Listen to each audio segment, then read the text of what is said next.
Good morning friend.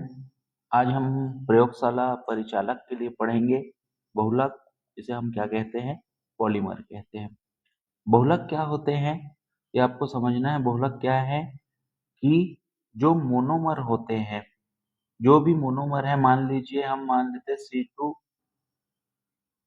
C2H5 के N मतलब multiple repeated जब C2H5 आपस में जुड़ जाएंगे तो यही क्या कहलाएंगे, पॉलीमर कहलाएंगे।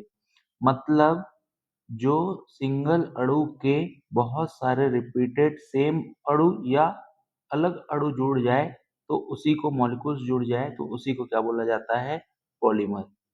इसका डेफिनेशन ये है कि हाई मॉलिक्यूलर मास वाले यौगिक जिनके अणु बहुत सी समान या असमान आवर्ती इकाई रिपीटेड यूनिट के क्रमिक जुड़ने से बनते हैं, पॉलीमर कहलाते हैं।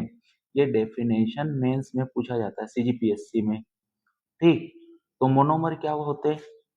पॉलीमर के वो निम्न मॉलिक्यूलर वेट के अणु जो आपस में जुड़कर पॉलीमर बनाते हैं, मोनोमर कहलाते हैं। इन्हें बिल्डिंग ब्लॉक भी कहा जाता है, जैसे एथिन, विनाइल क्लोराइड और स्टाइल। यहाँ पे पॉलीमर क्या है? जब बहुत से मोनोमर इकाई आपस में क्रमिक रूप से सहसंयोजक बंध से जुड़ जाए तो इनके उच्च अणु भार के यौगिक बनते हैं, जिन्हें बहुलक कहते हैं। इनमें अणु विशाल आकार के होते हैं, आवर्ती इकाई होती है, मतलब बार बार रिपीट होते रहते हैं। उदाहरण है polythene, PVC, nylon, Terylene, bakelite. जो पॉलीमर के संरचना के प्रकार के हिसाब से हमने पॉलीमर को देखा है, तो लीनियर पॉलीमर तो इसमें कैसे जोड़ते जाएंगे मोनोमर, ऐसा। जैसे इसका एक बहुत अच्छा एग्जांपल है, जब अमीनो एसिड आपस में जुड़ते जाते हैं तो लीनियर तरीके से ये ऐसे जुड़ते जाते हैं तो क्या बनता है, प्रोटीन। क्या बनता है, प्रोटीन, प्राइमरी प्रोटीन। ठीक, जब ये शाखित होते जाते हैं, ये शाखित होते जाएंगे ऐसे, ब्रांच इधर भी जुड़ते जाएगा तो इसे ब्रांचेस पॉलीमर कहा जाता है। ठीक, और जब ये जाल बना लेंगे, पूरा सब साइड से जुड़े रहेंगे, एक एटम एक से ज्यादा मॉलिक्यूल से जुड़ा रहेगा, तो इसको हम क्या बोलते हैं, क्रॉस लिंक या नेटवर्क पॉलीमर। इसमें याद रखना है कि सबसे स्ट्रॉन्ग कौन सा होगा, क्रॉस लिंक्ड, और सबसे वीक कौन सा होगा, लीनियर पॉलीमर। तो इसमें कौन सा आता है, पॉलीथीन, पीवीसी। शाखित या ब्रांच पॉलीमर में कौन आता है, सिंथेटिक रबड़। और त्रिव में बहुलक या नेटवर्क पॉलीमर क्रॉस लिंक में कौन आता है, बेकेलाइट और मेलामाइन फॉर्मेल्डिहाइड। वेरी इंपॉर्टेंट है, याद रखना है। क्रॉस कौन सा है, बेकेलाइट, इसलिए सबसे स्ट्रॉन्ग और मजबूत कौन सा होगा, बेकेलाइट होगा। ठीक है, अब पॉलीमर बनने की प्रक्रिया। मोनोमर के अणु आपस में जुड़कर बहुलक बनाते हैं और रासायनिक क्रिया को क्या कहते हैं, पॉलीमराइजेशन। ठीक है, ये दो टाइप से होता है, एक एडिशनल पॉलीमराइजेशन होता है, एक कंडेंसेशन पॉलीमराइजेशन होता है। जो एडिशनल पॉलीमराइजेशन होता है, इसमें बाई प्रोडक्ट नहीं बनता। बाई प्रोडक्ट मतलब जैसे कि मान लीजिए एक पेंटोस शुगर पेंटोस शुगर एक नाइट्रोजन बेस से जब जुड़ता है तो एक मॉलिक्यूल्स क्या निकालता है, पानी। ठीक है, ये कहलाता है न्यूक्लियोटाइड। ये न्यूक्लियोसाइड। ठीक, तो ये न्यूक्लियोसाइड कहलाता है। तो क्या निकाल रहा है, पानी। लेकिन एडिशनल पॉलीमराइजेशन में, सहयोगी पॉलीमराइजेशन में कोई भी बाई प्रोडक्ट नहीं बनते। ठीक, अब संघनन पॉलीमर, कंडेंसेशन पॉलीमराइजेशन, इसमें दो भिन्न मोनोमर जुड़ते हैं तथा छोटे अणु जैसे कि पानी HCl और अमोनिया बाई प्रोडक्ट बनते हैं। तो इसे क्या कहा जाता है, कंडेंसेशन पॉलीमराइजेशन। जैसे कि फ्रैक्टोज और ग्लूकोज जुड़ के क्या बनाते हैं? सुक्रोज। दो मोनोमर जुड़ के, ये पॉलीमर नहीं है, ये डाइसैकेराइड है, लेकिन इसके बनने में एक मॉलिक्यूल क्या निकलता है? पानी। तो ये क्या हुआ? ये कंडेंसेशन पॉलीमराइजेशन हुआ। उसके बाद बहुलक की सामान्य विशेषता क्या है? इनका अणु भार, मॉलिक्यूलर वेट अधिक होगा, ठोस होंगे, अर्ध ठोस होंगे, द्रव रूप में भी मिलेंगे, इनका गलनांक क्वथनांक निश्चित नहीं होता, ये अच्छे विद्युत के और उस ये अच्छे विद्युत एवं उष्मा के रोधक होते हैं। ये हल्के और लचीले होते हैं। अधिकांश बहुलक द्रव, क्षार और अम्ल के प्रति प्रतिरोधकता दिखाते हैं और इनकी प्राकृतिक और कृत्रिम दोनों प्रकार की पाई जाती है। बहुलक के अणु के सामान्य निरूपण कैसा है? मोनोमर का बहुलीकरण करेंगे तो क्या बनेगा? पॉलीमर। ठीक है, यहाँ पे n क्या है? मोनोमर की संख्या है। प्राकृतिक और कृत्रिम, आर्टिफिशियल एंड नेचुरल पॉलीमराइजेशन। देखिए, प्राकृतिक बहुलक जो पहले से है, जैसे प्रोटीन, स्टार्च, सेलुलोज, प्राकृतिक रबड़। कृत्रिम में बेकेलाइट है, सिंथेटिक रबड़ है, नायलॉन 66 है, टेरलिन है, ये है। तो ये हो गया। अब हमें पढ़ना है क्लासिफिकेशन ऑफ पॉलीमर, कि जो पॉलीमर है वो किस किस टाइप के क्लासिफाई किया जा सकता है। तो सबसे पहले स्ट्रक्चर या संरचना के आधार पर है, दूसरा निर्माण के आधार पे है, तीसरा आणविक बलों के आधार पे है, फिर सोर्स के आधार पे है, नेचुरल है कि आर्टिफिशियल है कि सेमी नेचुरल है, और उसके बाद बिहेवियर के आधार पर है। सबसे पहले हम संरचना के आधार पर देखते हैं। तो अभी हमने देखा था रेखी, लीनियर, ऐसे जो बनेंगे जो वीक होंगे, जैसे पॉलीथीन, पीवीसी और नायलॉन 66। याद रखना है, लीनियर में कौन कौन सा आता है? पॉलीथीन, पीवीसी और नायलॉन 66। शाखित या ब्रांच पॉलीमर में कौन आता है? सिंथेटिक रबड़। और जालक या त्रिविमी क्रॉस लिंक नेटवर्क में कौन आता है? बेकेलाइट और मेलामाइन, फॉर्मेल्डिहाइड, एपॉक्सी, रेजिन। फिर निर्माण की विधि के आधार पर फिर से हमने वही है, यौगिक बहुलक, एडिशनल पॉलीमर, इसमें बाई प्रोडक्ट नहीं निकलेंगे, पॉलीथीन, पीवीसी, टेफ्लॉन, पॉलीस्टेरीन। और कंडेंसेशन पॉलीमर या स्टेप ग्रोथ पॉलीमर बोलते हैं इसी को, स्टेप ग्रोथ पॉलीमर। तो इसमें क्या होगा? बाई प्रोडक्ट बनता है, और बाई प्रोडक्ट क्या रहेगा? पानी, HCl या अमोनिया। एग्जाम्पल नायलॉन 66 और बेकेलाइट और टेरेलिन। याद रखना है, नायलॉन 66, बेकेलाइट और टेरेलिन। हम आणविक बलों के आधार पर, on the basis of molecular force के आधार पर देखते हैं। तो क्या है? इलास्टोमर। इनमें श्रृंखला के बीच कमजोर द्वितीय बल होते हैं, इसलिए खींचे जाने पर लंबे होकर पुनः आपसी मूल अवस्था में लौट जाते हैं, जैसे कि प्राकृतिक रबड़ और नियोप्रीन फाइबर। इन बहुलकों की श्रृंखला एक दूसरे के समांतर होती है तथा इनके बीच प्रबल द्वितीयक बल होता है। कौन सा? प्रबल। यहाँ पे वीक था, इसलिए इन्हें उच्च तन्य शक्ति होती है, नायलॉन 66 और टेरेलिन। प्लास्टिक, इनमें मध्य द्वितीयक बल होता है, यह कठोर, ठोस के आकार दोनों योग्य होते हैं, जैसे कि बेकेलाइट और पीवीसी। उद्गम के आधार पर नेचुरल, जैसे कि प्रोटीन, सेलुलोज, प्राकृतिक रबड़। अर्ध सेमी सिंथेसिस, मतलब पहले से प्राकृतिक में है लेकिन उसको डेरिवेट किया गया है, केमिकल से कुछ संशोधन किया गया है। तो उदाहरण के लिए सेलुलोज एसीटेट, नाइट्रोसेलुलोज। और उसके बाद आर्टिफिशियल या सिंथेटिक पॉलीमर, तो ये polythene, PVC, nylon 66, Teflon, bakelite जो मानव द्वारा निर्मित है। बिहेवियर के आधार पर ये बहुत इंपॉर्टेंट है। बिहेवियर के आधार पे दो टाइप का है, एक को थर्मोप्लास्टिक बोला जाता है, एक को थर्मोसेटिंग बोला जाता है। ऐसे पॉलीमर जो गर्म करने पे नरम होकर पिघले तथा ठंडा करने पर पुनः ठोस हो जाए, वो थर्मोप्लास्टिक होते हैं। तो इसमें कौन आएगा? पॉलीथीन, पीवीसी और पॉलीस्टेरीन। और थर्मोसेटिंग मतलब ऐसे पॉलीमर जो गर्म करने पर भी नरम नहीं होते हैं और अपना आकार पुनः नहीं ले सकते टूटने के बाद एक बार, तो इसमें कौन आता है, बेकेलाइट, मेलामाइन फॉर्मेल्डिहाइड और यूरिया फॉर्मेल्डिहाइड। तो ये याद रखिएगा, बिहेवियर के आधार पे दो टाइप का है, थर्मोप्लास्टिन और थर्मोसेटिंग। थर्मोसेटिंग गर्म करने से कोई इफेक्ट नहीं आता है, थर्मोप्लास्टिन गर्म करने से नरम हो जाते हैं, ठंडा करने से वापस से कठोर हो जाते हैं। अब नेचुरल पॉलीमर के एग्जाम्पल आपको याद रखने हैं। नेचुरल पॉलीमर मतलब जो नेचर में पहले से पाए जाते हैं। तो पहले सेलुलोज का, सेलुलोज कहाँ मिलता है, कपास, लकड़ी, पौधों की कोशिका भित्ति, सेल वॉल में। ठीक है, किससे बना हुआ है, बीटा ग्लूकोज के मोनोमर से ये मिलके बना हुआ है क्या, सेलुलोज। स्टार्च कहाँ मिलता है, चावल, गेहूं, आलू, मक्का, और ये अल्फा डी ग्लूकोज की इकाइयों से मिलके बना है, याद रखना है। ग्लाइकोजन ये कहाँ मिलता है, लिवर और मांसपेशियों में ये जमता है। ये किससे बना हुआ है, अल्फा डी ग्लूकोज की अधिक संख्यित श्रृंखला से बना है।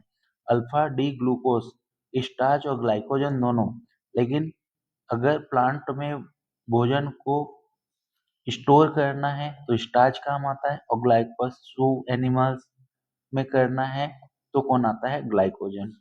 ये अल्फा डी ग्लूकोज की इकाई है, ये भी अल्फा डी ग्लूकोज की इकाई है।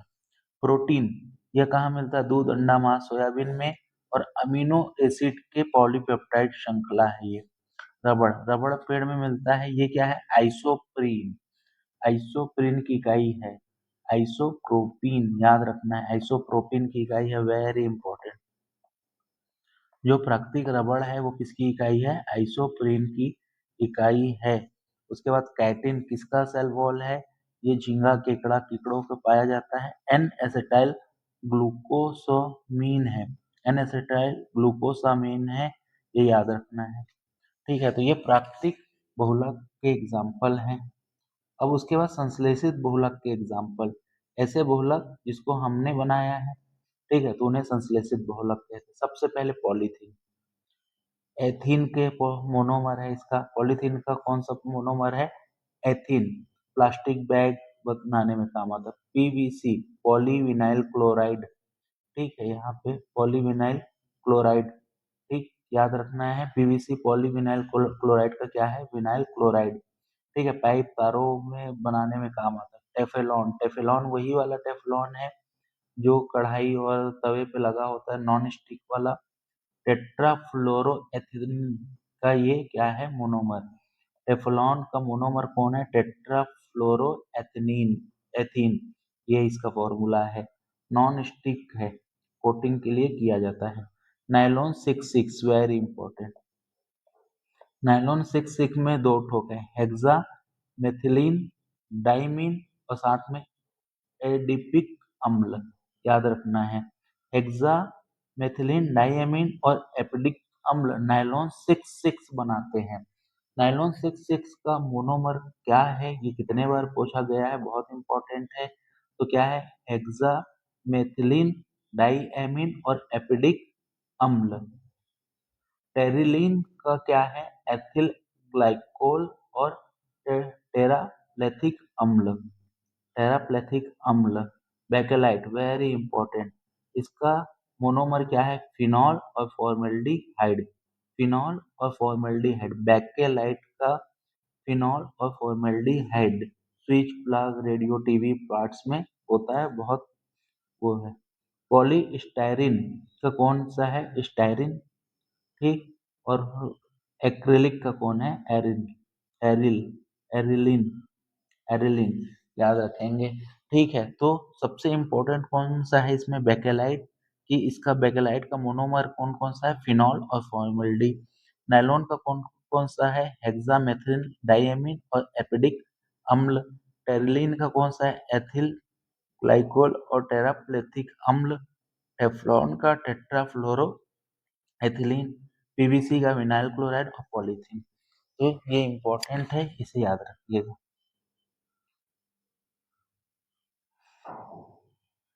बहुलक के गुण, उच्च आणविक द्रव्यमान, क्या है कि मोनोमर से मिल के बने हुए हैं, तो इनके क्या होंगे, मॉलिक्यूलर वेट बहुत हाई होंगे। मॉलिक्यूलर वेट हाई होने के साथ क्या है, कम घनत्व का है। कम घनत्व के होने की वजह से हल्के होते हैं।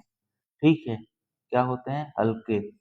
उच्च गलनांक और न उच्च उच्च न गलनांक न क्वथनांक, बहुत ठोस अवस्था में गलन के पूर्व ही विखंडित हो जाएंगे, अतः इससे निश्चित न गलनांक न क्वथनांक होते हैं। उष्मा के क्या होते हैं, कमजोर चालक होते हैं। उष्मा के कैसे हैं, कमजोर चालक हैं। विद्युत के कुचालक होते हैं, याद रखना है। रासायनिक अभिक्रिया में भाग नहीं लेते ज्यादा। लचीलापन, कई बहुलक लचीले होते हैं जो मोड़े जाने पर नहीं टूटते, जैसे कि रबड़, पॉलीथीन। मजबूती और कठोर, कई बहुलक बहुत कठोर होते हैं, जैसे नायलॉन, टेफ्लॉन, बेकेलाइट बहुत मजबूत होते हैं। नायलॉन 66 का पॉलीमर कौन सा है, एपेडिक अम्ल और हेक्सामेथिन। टेफ्लॉन का दो, वो, और ब्रेकेलाइट का फिनॉल और फॉर्मेल्डिहाइड। जल रोधक, वाटर वाटर रेजिस्टेंस होते हैं, वाटर में ज्यादा खराब नहीं होते, आकार देने में आसान होते हैं। बहुलक का उपयोग हमने अभी पढ़ लिया है। पॉलीथीन का उपयोग प्लास्टिक बैग बनाने में। पॉलीविनाइल क्लोराइड का योग पाइप, तार, कोटिंग, फर्श की चादरें बनाने में। टेफ्लॉन नॉन स्टिकी बर्तन के परत, विद्युत इंसुलेशन, रासायनिक उपकरण बनाने में। नायलॉन से कपड़े, रस्सी, मछली पकड़ने की जाल, ब्रश, गियर, टायर, कार्ड, दांतों का ब्रश बनाने में। टेरेलिन कपड़े, बोतल, रस्सी, टेप आदि बनाने में। रबड़, टायर, ट्यूब, दस्ताने, बेल्ट, जूते बनाने में। बेकेलाइट बिजली स्विच, प्लग, रेडियो, टेलीफोन, बर्तन, हैंडल आदि बनाने में। पॉलीस्टीरीन थर्माकोल उष्मारोधी सामग्री है। ठीक है, पॉलीस्टीरीन क्या है, थर्माकोल। एक्रिलिक कृत्रिम ऊन बनाने में। सिलिकॉन बहुलक सिलेट चिपकाने वाले पदार्थ, जलरोधी कोटिंग बनाने में।